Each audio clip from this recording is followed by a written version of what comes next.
Digital মালখানা। আজ digital মালখানার উদ্বোধন হলো।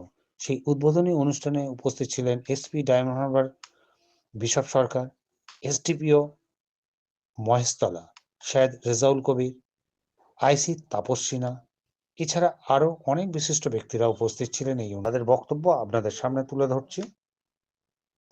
এটা প্যাকিং করে মানে বারকোড লাগানো করাটা মানে বেশ সময় সাপেক্ষ এবং শ্রম সাপেক্ষ কাজ আছে। তো আমি ধন্যবাদ জানাবো যে এনারা এটা করেছেন এবং আমি আশা করবো যে এবার বাকি সব থানাতেই এটা চলবে।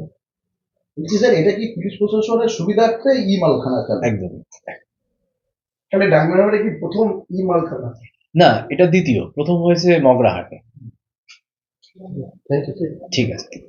আমাদের যতগুলো ব্যাংক আছে সেই ব্যাংকের যারা মানে এই ল এনফোর্সমেন্টের সাথে যারা লাইসেন্স করেন সেই অফিসাররাই আছে।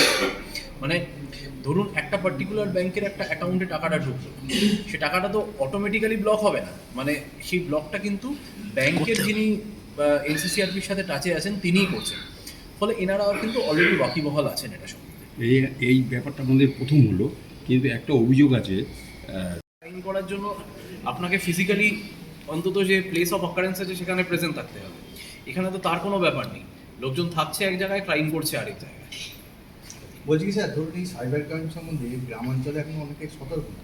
এটা যদি ধরুন আপনার লোকাল প্রশাসন আর ব্লক স্তরে যদি এই প্রচারটা করা যায়, সেটার জন্য কোনো চিন্তা ভাবনা? হ্যাঁ, এটা আমরা মানে থানা স্তরে যতটা সম্ভব ছড়িয়ে দেওয়ার চেষ্টা করছি, স্যার।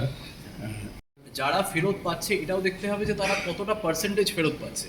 সবটা যে আমরা ফেরত দিতে পারছি এ দাবি আমি কখনোই করছি না, মানে এটা তো একবার থাকবেই। বাট হ্যাঁ, কোনো পার্টিকুলার কেস থাকবে, তারা অবশ্যই আমাদের সাথে দেখা করতে পারে, সেটা আমরা দেখব যতটা যা করার।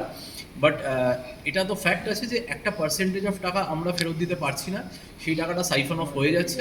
আর তাই জন্যই এটা বারবার বলা যে যত তাড়াতাড়ি সম্ভব এনসিসিআরপি পোর্টালে আপলোড করুন। ঠিক আছে, থ্যাংক ইউ স্যার। ঠিক আছে, ধন্যবাদ।